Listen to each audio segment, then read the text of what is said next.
ரகசியம் பேசும் ரகசியத்தை பாதுகாக்கக்கூடிய குணத்தை வளர்க்க வேண்டும். நம்ம ரகசியம் பேசுற குணத்தை தான் வளர்க்கிறது. நாங்க வளர்க்கிறது என்னது? ரகசியம் பேசுறது குணம் தான். இஸ்லாத்தை பொறுத்த வரைக்கும் ரகசியம் பேசுதலை நிறைய வெறுக்குது. ரகசியம் பேசுதல நிறைய வெறுக்கு. லா கைர ஃபீ கஸீரின் மின் நஜ்வாஹும், அல்லாஹ் தஆலா சொல்றான். இவர்கள் பேசக்கூடிய அதிகமான ரகசியங்களில் எந்த கைரும் கிடையாது. இவர்கள் பேசக்கூடிய அதிகமான ரகசியங்களில் எந்த கைரும் கிடையாது. ரகசியத்தை பாதுகாத்தல் சிறந்த குணம். ரகசியம் பேசுறதல்ல, ரகசியம் பேசுவதல்ல, ரகசியத்தை பாதுகாத்தல்.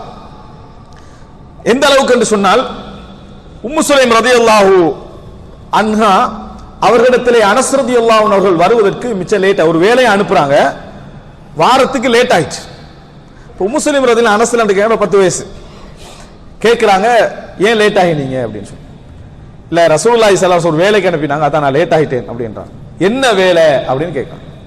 சிர் அப்படின்றார், அது ரகசியம், அவங்கள்ட்ட சொல்லக்கூடாது அப்படின்னு சொன்னார். என்னடா ரகசியம், நான் உன்னோட உம்மா தானே, தாய் தானே, அப்படி என்று எங்களுடைய தாய்மாரியான பேச்சு என்ன செய்யல, அவங்க பேசவில்லை. அவங்க என்ன சொல்றாங்கன்னா, ஃபஹ்ஃபத் சிர்ர ரசூலில்லாஹி ஸல்லல்லாஹு அலைஹி வஸல்லம், நபி அவர்களுடைய ரகசியத்தை பேணிக் கொள்ளுங்கள், நபி அவர்களின் ரகசியத்தை பேணிக் கொள்ளுங்கள். கேட்கவே இல்லை. நம்ம அப்படி சொன்னாலும் அடுத்த நாள் என்ன வரும், என்னட்ட மட்டும் சொல்றா, மத்த யார்ட்டும் சொல்லாது, நான் ஏற்கனவே சொன்னது உண்மைதான், பேணிக்கொள்ளத்தான் வேணும். தாய்கிட்ட சொன்னா பிரச்சனை இல்லை, தாய் உன்னோட சத மாதிரி அல்லது கல்பு மாதிரி எதையாவது சொல்லி என்ன அந்த சப்ஜெக்டை எடுக்கிறதுல நம்ம என்ன செய்வோம், குறியாக இருப்போம்.